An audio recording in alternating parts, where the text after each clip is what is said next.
వి gold trusted gold buyers మీరు తాకట్టు పెట్టిన బంగారాన్ని విడిపించి ఈ రోజు ఉన్న మార్కెట్ ధరకు కొనబడను 7771077720.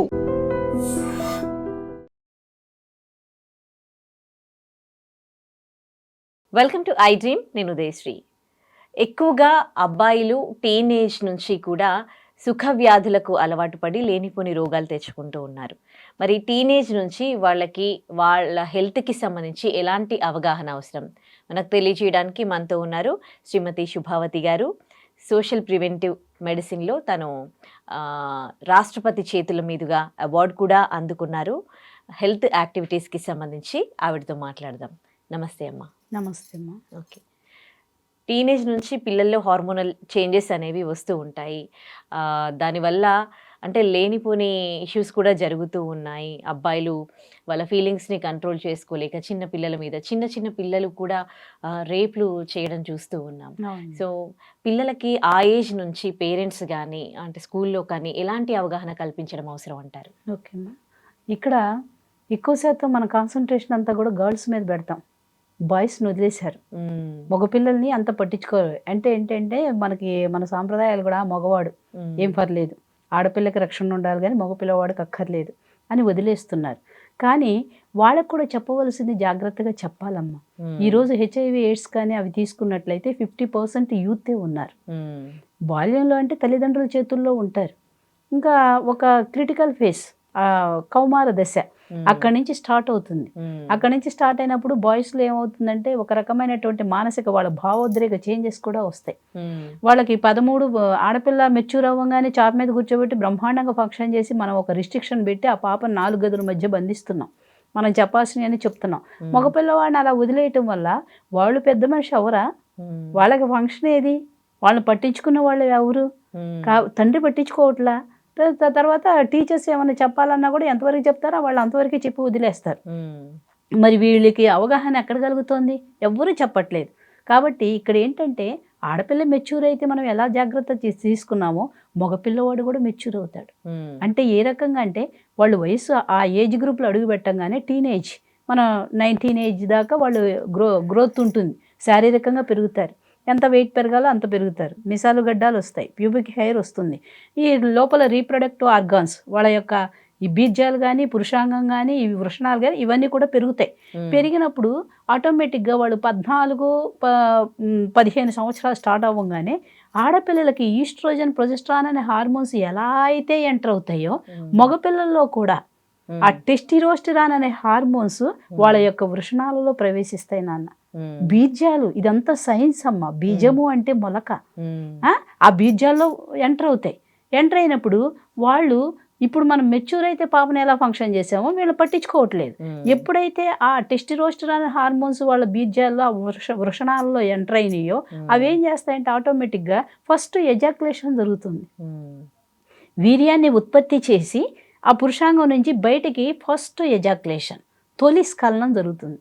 హైట్ వెయిట్ పెరుగుతారు, మీసాలు గడ్డాలు వస్తాయి, ప్యూబిక్ హెయిర్ వస్తుంది, ఈ రీప్రొడక్టివ్ ఆర్గాన్స్ అన్ని వృషణాలు కానీ బీజాలు కానీ పురుషాంగం కానీ ఇవన్నీ పెరుగుతాయి. వయసు మారుతుంది. అప్పుడు దాకా ఆడపిల్ల వయసే వస్తుంది మగపిల్లడికి. ఆ ఏజ్ గ్రూప్లో అడుగు పెట్టగానే మగవాడు ధీరుడు అలా వచ్చేస్తాయి. అలా ఎప్పుడైతే అక్కడ స్టెప్ పడిందో ఇక ఈ మగవాళ్ళు ఎలాగైనా బ్రతికేస్తారని వదిలేస్తున్నారు. కానీ ఈరోజు సమాజంలో చూసుకున్నట్లయితే ఆ బిడ్డలు బలైపోతున్నారు. నాన్న ఎక్కడో చోట ఒక ఆడపిల్లని చూసి టెంప్ట్ అయిపోవటం, ఆ పిల్ల చుట్టూ నలుగురు చేరటం, వాళ్ళకేంటంటే ఆ ఏజ్ గ్రూప్లో అడుగు పెట్టంగానే తల్లిదండ్రుల నుంచి ఒక ఇండిపెండెన్స్ వస్తుంది, స్వేచ్ఛ వస్తుంది. ఎప్పుడైతే స్వేచ్ఛ వచ్చిందో స్వతంత్ర భావాలు నిర్ణయించుకుంటున్నారు వాళ్ళకు వాళ్ళే. అలా నిర్ణయించుకుని నలుగురు ఫ్రెండ్స్ని కలుస్తున్నారు, అవతలకి వెళ్తున్నారు, ఏ ఆంటీతోనో ఎక్కడో ఏదో ఒక సంబంధం పెట్టుకుంటున్నారు. అవతల HIV AIDS సుఖవ్యాధులు బారిన పడుతున్నారు. ఈరోజు తీసుకున్నట్లయితే HIV AIDSలో 50% యూతే ఉన్నారు నాన్న. మరి ఇక్కడ ఫస్ట్ ఎజాక్యులేషన్ జరుగుతుంది, అంటే తొలి స్ఖలనం జరుగుతుంది. జరిగినప్పుడు వాళ్ళు నిద్రలో కానీ లేకపోతే వాళ్ళ యొక్క పురుషాంగానికి ఏదైనా ఒత్తిడి తగిలినప్పుడు కానీ లేకపోతే వాళ్ళకి ఇష్టమైనటువంటి ఒక హీరోయిన్ కానీ ఒక క్లాస్మేట్ని కానీ తలుచుకున్నప్పుడు వాళ్ళకి తెలియకుండానే తొలి స్ఖలనం జరిగిపోతుంది. ఇదంతా సైన్స్ నాన్న. ఆ స్పెర్మ్ అనేది ఆ వీర్యకణాలు అనేది ఆ తొలి స్ఖలనం జరిగింది. ఇది ఎక్కడి నుంచి? వాళ్ళు తీసుకుంటున్నటువంటి ఆహార పదార్థాల నుంచే ఉత్పత్తి అవుతుంది. అక్కడి నుంచే శుక్రకణాలు తయారవుతాయి, అక్కడి నుంచే ఒక సృష్టి జరుగుతుంది, అక్కడి నుంచే పెద్దోళ్ళు అవుతాం, ముసలోళ్ళం అయిపోతాం, భూమిలో రాలిపోతాం, మళ్ళీ ఆహారం ద్వారా మళ్ళీ శుక్రకణాలుగా మారుతాం. ఇది ఒక రోలు. ఆ భూమి గుండ్రంగా ఉన్నదన్నట్లు ఈ యొక్క సృష్టి యొక్క రహస్యం గుండ్రంగా తిరుగుతూ మళ్ళీ అదే విధంగా వచ్చి మళ్ళీ భూమిలో కలిసిపోతున్నాం. ఇప్పుడు ఆడవాళ్ళకి 45-50 సంవత్సరాల వరకే ఆ హార్మోన్స్ వర్క్ చేస్తాయి. తర్వాత వాళ్ళకి సంతానానికి కూడా వాళ్ళకి అర్హులు కారు. కానీ మగవాళ్ళది అట్లా కాదు. ఏంటంటే అప్పుడు 14-15 సంవత్సరాల్లో స్టార్ట్ అయినటువంటి తొలి స్ఖలనం, ఫస్ట్ ఎజాక్యులేషన్, వాళ్ళకి 70-80 సంవత్సరాల దాకా ఉంటుంది నాన్న. అంటే వాళ్ళు తీసుకుంటున్నటువంటి ఆహార పదార్థాల నుంచే ఈ వీర్యం తయారవుతుంది. ఆ హార్మోన్స్ అప్పుడు కూడా బ్రహ్మాండంగా పనిచేస్తాయి. అందుకే కదా మనం మంచంలో ఉన్న తాతను కూడా, తాత నువ్వు పెళ్లి చేసుకుంటావు అంటే నాకు ఎవరిస్తారు పిల్లలు అంటాడే కానీ నేను పెళ్లి చేసుకున్నాను అంటే ఆ తాతకి సామర్థ్యం ఉంది అప్పుడు. కాబట్టి వాళ్ళకి అప్పటి వరకు పొటాన్షియాలిటీ ఉంటుంది, వర్రీ అవ్వాల్సిన అవసరం లేదు. వీళ్ళల్లో వచ్చేటి ఏంటంటే ఫస్ట్ ఎజాక్యులేషన్ జరిగినప్పుడు మనం కాస్త జాగ్రత్తగా మన బిడ్డల్ని కీన్ అబ్జర్వేషన్తో పెంచాలి. తండ్రి అయినా చెప్పాలి, లేకపోతే స్కూల్లో టీచర్ అయినా చెప్పాలి. అలా చెప్పనప్పుడు వాళ్ళు ఒకళ్ళు ఇద్దరు ఇదేదో నాకు జరగరాంది జరుగుతుంది, ఇప్పటి వరకు లేదు, నేనేదో చాలా పెద్దోడిని అయిపోయాను, నేనేదో మొగాడిని అయిపోయాను, నా పురుషాంగం లేచి నిలబడుతోంది అని 2-3 ఫ్రెండ్స్తో వెళ్ళిపోతారు. ఎక్కడో టెంప్ట్ అవుతారు, ఆ బిడ్డలు ఇది పడతారు, శిక్షకు అర్హులు అయిపోతారు. కాబట్టి అలా కాకుండా కాదు నాన్న. ఇప్పుడు ఇక్కడ మేము ఏపీఈపీ ఎయిడ్స్ ప్రివెన్షన్ ఎడ్యుకేషన్ అనే ప్రోగ్రాంలో నేను స్టేట్ రిసోర్స్ పర్సన్.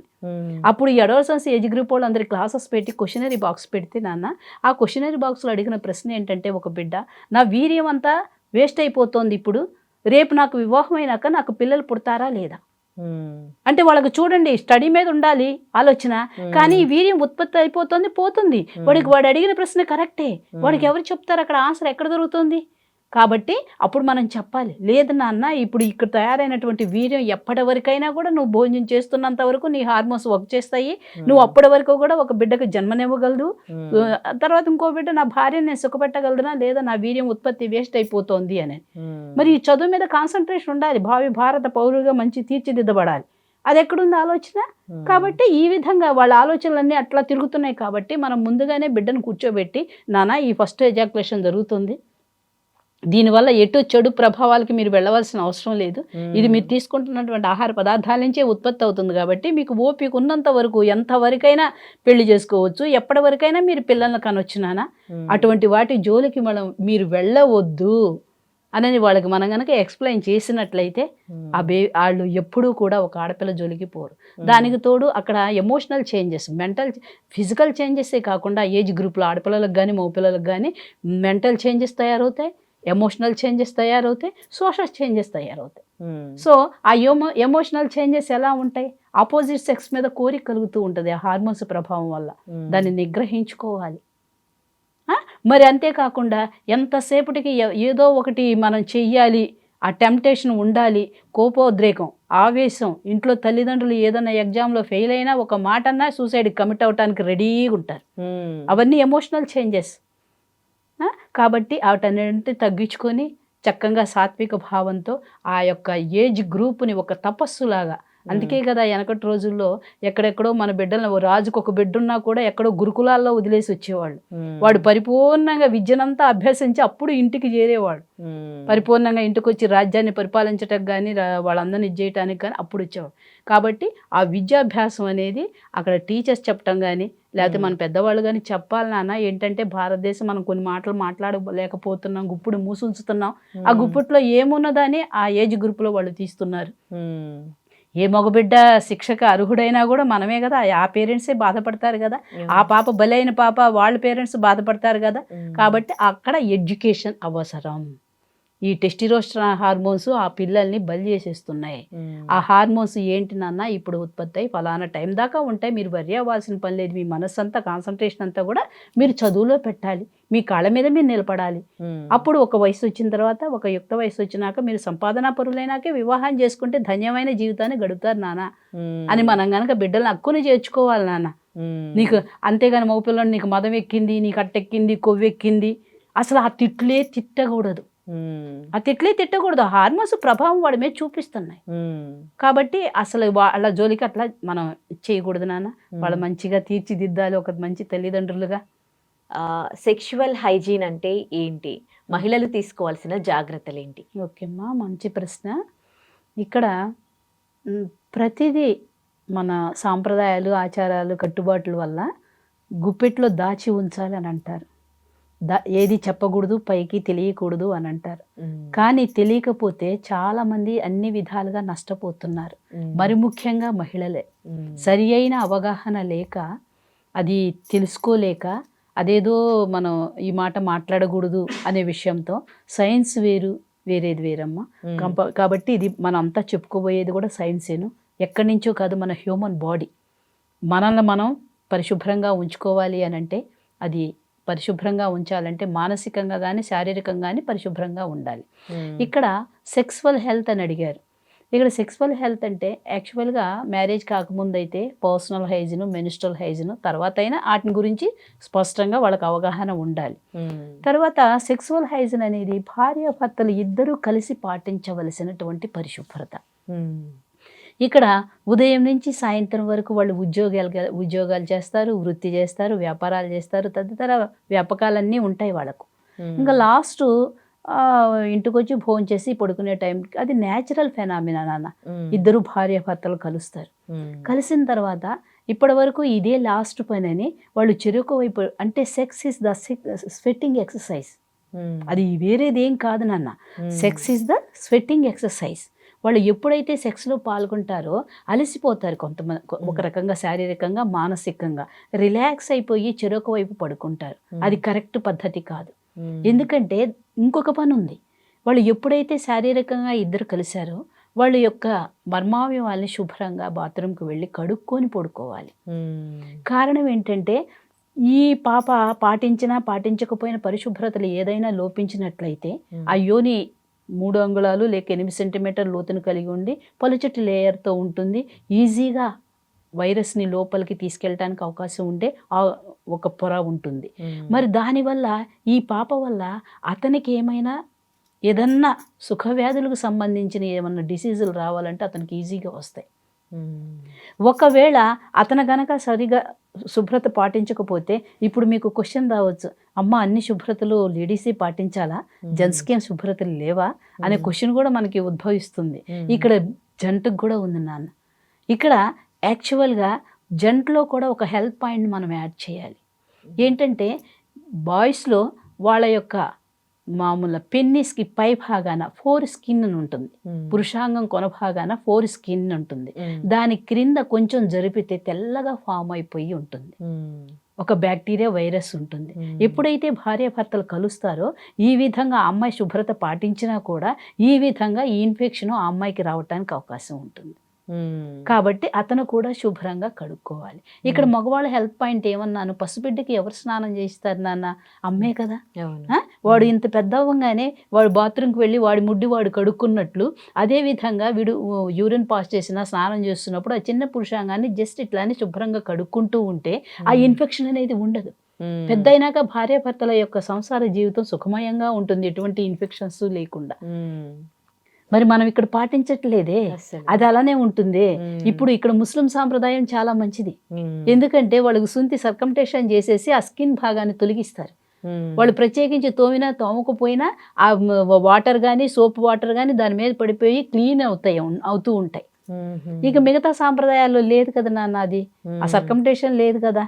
కాబట్టి వాళ్ళు మనం ఇక్కడ హెల్త్ పాయింట్లో చిన్న బిడ్డకి, పసు బిడ్డకి స్నానం చేస్తున్నప్పుడు జస్ట్ అట్లా కడిగితే వాడు ఆటోమేటిక్గా వాడి ముడ్డి వాడు కడుక్కున్నప్పుడు కొంచెం పెద్ద అవుతున్న కొద్దీ వాడికి అవగాహన కలిగి, ఓహో నేను యూరిన్ పాస్ చేసినా ఏం చేసినా కూడా శుభ్రంగా స్నానం చేస్తున్నప్పుడు ఆ పొరం జస్ట్ ఇట్లా మరీ లాక్కూడదమ్మా, టేర్ అవుతుంది, జస్ట్ ఇట్లానే ఊరికే కడుక్కోవటం అలవాటు చేస్తే అక్కడ ఉన్నటువంటి ఫామ్ అయినటువంటి ఆ బ్యాక్టీరియా, వైరస్ అవేమీ లేకుండా వాళ్ళ యొక్క సంసార జీవితాన్ని శుభ్రంగా ఉంచుకోవటానికి అవకాశం ఉంటుంది. ఈ విధంగా వీళ్ళు గనక సరైన శుభ్రతలు పాటించకపోతే లోపలికి వెళ్ళి వాళ్ళ యొక్క గర్భసంచిని, అండాశయాల్ని, అండవాహికల్ని అన్నిటినీ పాడు చేస్తాయి. ఇక్కడ వీళ్ళిద్దరూ భార్యాభర్తే, కానీ ఆ బ్యాక్టీరియా, వైరస్ ఉండటం వల్ల ఈ రీప్రొడక్టివ్ ట్రాక్ ఇన్ఫెక్షన్స్ వస్తాయి. రీప్రొడక్టివ్ ట్రాక్ ఇన్ఫెక్షన్స్ అంటే రీప్రొడక్టివ్ ఆర్గాన్స్ ఏంటి? యూట్రస్, ఓవరీస్, ట్యూబ్స్, ఈ మూడింటిని ఎఫెక్ట్ చేస్తాయి. ఒకవేళ మేబీ ఇక్కడ ఇంకొక పాయింట్ కూడా ఇచ్చేయచ్చు. ఇక్కడ ఏంటంటే, ఒక భార్య కానీ భర్త కానీ ఎక్కడన్నా రాంగ్ స్టెప్లో ఉంటే అవతల వాళ్ళకి ఏ వైరస్ ఉందో తెలియదు. హెచ్ఐవి ఎయిడ్స్ వైరస్ ఉండొచ్చు, సుఖవ్యాధులు, సెక్సువల్లీ ట్రాన్స్మిటెడ్ ఇన్ఫెక్షన్స్ ఉండొచ్చు, అవి వీళ్ళకి ఫామ్ అయ్యి ఉండొచ్చు. ఇక్కడ కనుక వీళ్ళు సరైన శుభ్రతలు పాటించకపోతే ఒకళ్ళ నుంచి ఒకళ్ళకి ఇంకా ఓవర్ అవుతాయి అన్నమాట. ఈ విధంగా కూడా ఆ సెక్సువల్ హైజీన్ కంపల్సరీ వాళ్ళు పాటిస్తే వాళ్ళ యొక్క ఆరోగ్యం తృప్తికరంగా ఉంటుంది నాన్న. ఇందాక మనం అదే మీరు మాట్లాడుతూ ఉన్నారుగా సుఖ వ్యాధులు అని కూడా అంటారు కదా, ఈ దేనికి సంబంధించిందే కదా అది కూడా. అంటే ఈ సుఖ వ్యాధులు ఎవరికి ఉంటాయి, ఎందుకు వస్తాయండి? ఓకేమ్మా, ఇక్కడ సుఖ వ్యాధులు ఉన్న వాళ్ళకి హెచ్ఐవి ఎయిడ్స్ రావడానికి కూడా 10 రెట్లు అవకాశం ఉంటుందమ్మా. సుఖ వ్యాధులకి హెచ్ఐవి ఎయిడ్స్ వ్యాధులకి 2 లక్షణాలు ఒకటే. అంటే ఏంటంటే భార్య కానీ భర్త కానీ అరక్షిత లైంగిక సంబంధాలు పెట్టుకోకూడదు, నెంబర్ 1. తర్వాత అన్సేఫ్ సెక్స్ అనమాట, వాళ్ళు ఎవరు కూడా ఇతర అరక్షిత లైంగిక సంబంధాలు పెట్టుకోకూడదు. నెంబర్ 2 వచ్చేవరికి టెస్ట్ చేయనటువంటి బ్లడ్ ట్రాన్స్ఫ్యూషన్ చేయించుకోకూడదు. ఏదన్నా రక్తం మార్పిడి కావాలన్నప్పుడు ప్రసవ సమయంలో కానీ యాక్సిడెంట్ సమయంలో కానీ ఏదన్నా అధిక రక్తస్రావం అయినప్పుడు బ్లడ్ ఎక్కిస్తారు కదమ్మా, అలాంటప్పుడు కంపల్సరీ అది టెస్ట్ చేసినటువంటి బ్లడ్నే ఎక్కించుకోవాలి. దాని ద్వారా కూడా ఈ సుఖ వ్యాధులు రావడానికి అవకాశం ఉంటుంది. తర్వాత 3వది వచ్చేటికి ఇన్ఫెక్టెడ్ నీడిల్స్ అండ్ సిరంజెస్ వాడినవి మరలా రీయూజ్ చేయటం వల్ల ఆ విధంగా రావడానికి కూడా అవకాశం ఉంటుంది. 4వది వచ్చేటప్పటికి ఫ్రమ్ మదర్ టు ఫీటస్. ఇవి ఎక్కువగా ఈ 4 లక్షణాలు మన హెచ్ఐవి ఎయిడ్స్లో కనపడతాయి.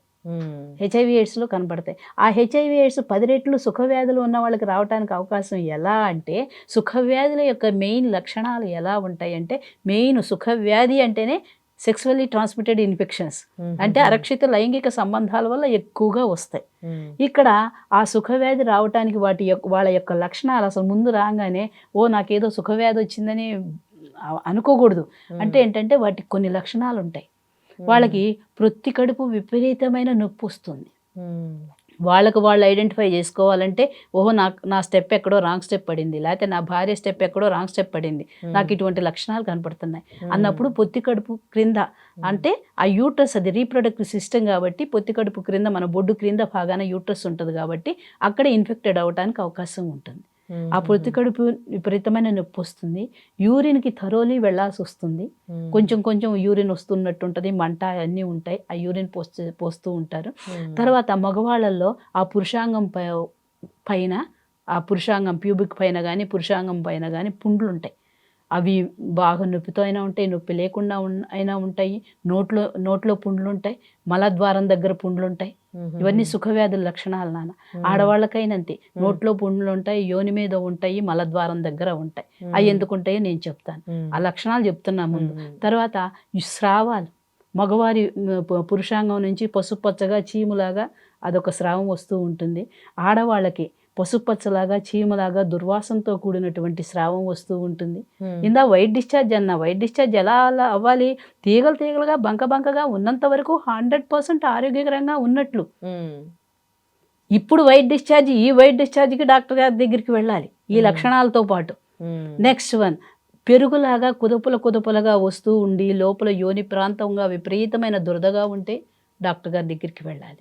తర్వాత కాళ్ళ వెంట నీచు నీళ్ళలాగా అలా కారిపోతూ ఉంటే అప్పుడు డాక్టర్ గారి దగ్గరికి వెళ్ళాలి. ఇవన్నీ తర్వాత గజ్జల్లో కానీ చంకల్లో కానీ enlargement of the lymph glands, ఆ గ్లాండ్స్ గ్రంథులు వాచి ఉంటాయి. అలా వాచినప్పుడు నువ్వు ఏదో ఒక రకమైనటువంటి సుఖవ్యాధితో నువ్వు బాధపడుతున్నావని మనకు సింబల్ అన్నమాట. అంటే కొన్ని సుఖవ్యాధులు ఉన్నా కూడా పైకి లక్షణాలు కనపడకుండా ఆ లోపల సుఖవ్యాధి మనల్ని లోపల ఇచ్చేసి పారిస్తూ ఉంటుంది. సో ఇన్ని రకాలు ఉంటాయి కాబట్టి అక్కడ మనకి హెచ్ఐవి ఎయిడ్స్ రావడానికి అవకాశం అదే త్రూ అరక్షిత లైంగిక సంబంధం. ఇక్కడ పొత్తి కడుపులో నొప్పి వస్తుంది అన్నాను, యూరిన్ ఎక్కువగా పాస్ చేస్తూ ఉంటారన్నాను. తర్వాత ఏమన్నాను, పురుషాంగం మీద యోని మీద పుండ్లు ఉంటాయి, అవి నొప్పి అయినా ఉంటాయి, నొప్పి లేకుండా అయినా ఉంటాయి, దాన్ని సిఫిలిస్ అంటాం. దాంతోపాటు మనకి నోటిలో పుండ్లు ఉంటాయి. అంటే సెక్స్ అనేది 3 రకాల సెక్స్ చేస్తారు నాన్న, oral sex, vaginal sex, anal sex.